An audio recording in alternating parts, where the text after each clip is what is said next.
Let me tell you, if you'd asked me last year if I believed a single moment could flip an entire industry on its heater, make the world stop and stare, I probably would have laughed, told you to stop watching so much TV. But, you know what I mean? Sometimes reality doesn't just outdo fiction. It smashes the script, leaves the audience stunned, and somehow you find yourself cast as the accidental star. This story starts where all the best ones do in the middle of a mess nobody wanted to clean up. There I was, sitting in first class, minding my own business, ticket in hand, platinum member card shining in my wallet, ready for a quick trip to New York for work. Not my first flight, not even my first time in 2A, but the second the flight attendant, Jessica, leaned over me with that sugar-coated voice and told me I had to move for a VIP passenger. I knew this wasn't about comfort or airline policy. It was about something far older, uglier, something folks like me have been running into for generations, even if it wears a pretty face and an expensive watch now. Right behind Jessica stood Karen Whitfield, yeah. She's got the name and the attitude, like she'd trademarked the phrase, "I always sit here." That seat was her domain, her birthright, or so she wanted the world to believe. She was loud enough for the whole cabin to hear, which I guess is the point. See, power likes an audience. I could have just stood up, handed the seat over, saved myself a headache. But I didn't. I pulled out my card, showed Jessica my boarding pass. I'm a platinum member, and this is my seat. Simple as that. Except, of course, nothing is ever that simple. Jessica's smile froze a bit, but the show had to go on. She said the seat was usually held for regulars, people like Karen. I caught the glances, the side eyes, the phones quietly lifted to record. The cabin had turned into a stage, and, like it or not, I was in the spotlight. Now, if you think it ended there, you don't know how the game is played. Jessica tried again, softer this time, offering me another seat with the same amenities, as if justice could be traded for peanuts and a window view. Karen, meanwhile, leaned in close, whispering something about not delaying the flight for a trivial mix-up. And wouldn't you know it, a folded stack of bills found its way into Jessica's pocket like a silent bribe at a casino table. That's when the real supervisor, Trevor Davis, arrived. The guy carried himself like a sheriff from the Old West, authoritative, sure, but brittle underneath. He called me by my last name, explained the mistake, asked me to move for a long-standing patron. I could feel the tension ratcheting up, every word a not-so-subtle reminder of who usually sits up front and who's expected to shuffle quietly to the back. I told him what I'd told Jessica. I booked this seat. I'm a platinum member. I'm not moving. His voice dropped to a threat. Don't fight the system, Miss Richardson. We can make this very unpleasant. You know, there's always someone who thinks the rules are only there to protect them. Not everyone. Passengers nearby started whispering, some outright calling it discrimination, but no one actually stepped in. Funny how silence can be just as loud as outrage. Next thing I know, Trevor's pressing the call button, signaling for the captain, James Reynolds, an old-timer with steely eyes and the kind of voice that could end an argument without raising the volume. He told me straight up, either you move or we call security. His words were as final as a slammed door. But I didn't flinch. I told him I'd done nothing wrong, and I'd stay put until someone showed me an actual reason. You could feel the whole cabin holding its breath, phones out, faces drawn tight, everybody waiting to see how this would go down.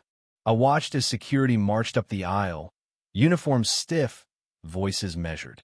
"Ma'am, you need to leave this seat." So I did what anyone with a phone and a sense of justice would do. I hit record. You ever notice how truth, once it's caught on camera, gets harder to ignore? I spoke clear, for the mic, for anyone who might listen later. I am Maya Richardson, platinum member. This seat is mine by right. I am being asked to leave with no explanation but preference. The officers looked everywhere but at me, their hands tense, Trevor glaring, Jessica blinking away tears, Karen smirking like she'd just won a prize fight she barely had a swing at. They escorted me out, no drama, no handcuffs, but with the kind of finality that tells you you've been marked, shunned for daring to push back. Behind me, some passengers muttered their support. One guy actually stood and called it discrimination out loud, but nobody got in the way. The walk down that aisle felt longer than any runway, the stairs like cold wind, but I kept my head up, phone still rolling. Once in the VIP lounge, I didn't cry. I didn't yell. I sent the footage to my lawyer, my assistant, my comms team. This isn't over. And it wasn't. While the flight took off without me, Karen sinking into two, Jessica trembling with shame, Trevor pretending nothing was wrong, the real storm began brewing online. See, what they didn't know was that another passenger, a young woman named Samantha Brooks, sitting a few rows back, had caught the whole thing from a different angle. She had everything, from Jessica pocketing cash to Trevor's threats and Karen's smug demands. Within the hour, her video was cut, captioned, and blasted onto every major platform. Twitter, YouTube, news feeds, justice for Maya, Skylux discrimination. It went nuclear. 1 million, then 2, then 5 million views. People were mad furious, even. Mainstream news, advocacy groups, CEOs, ordinary travelers, everyone had something to say. My inbox filled with messages of support, evidence from fellow passengers, and even a few heartfelt apologies from strangers who'd witnessed the scene and stayed silent. Skylux's boardroom, usually all cool composure and confidence, turned into a panic room overnight. The CEO, Richard Williams, realized in a heartbeat who I was, not just a passenger, but the founder of Right Tech Solutions, a company that owned a quarter of Skylux through investments, and the architect behind the AI they desperately needed for their future. Losing me didn't just mean bad press. It meant financial meltdown. That's when I made my move, requested an emergency shareholder meeting, laid out my terms clear as day. Fire Trevor, Jessica, and Reynolds, admit the truth, overhaul the culture, or I'd pull out my stake and walk, bringing a wave of investors and contracts with me. No empty threats, no drama, just the cold facts, delivered with all the receipts anyone could ever need. You ever watch a room full of power realize their days of unchecked privilege are over?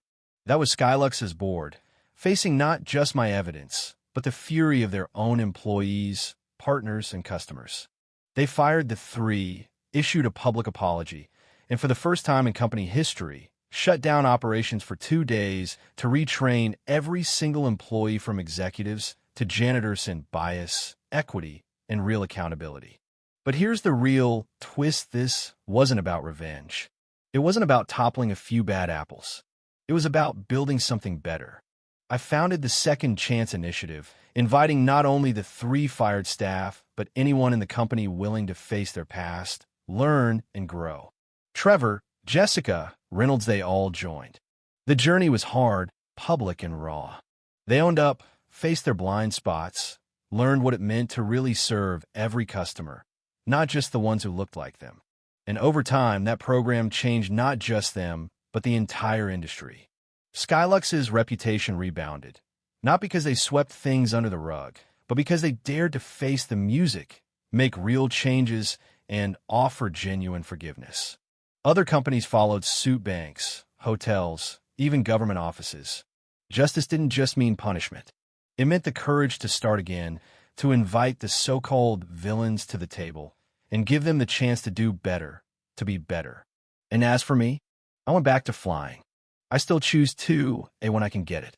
These days, people recognize Minute as the woman forced off a plane, but as someone who stood up, spoke out, and left the door open for anyone ready to cross the bridge from the past into a more just compassionate future. You know what I mean? True justice isn't a finish line.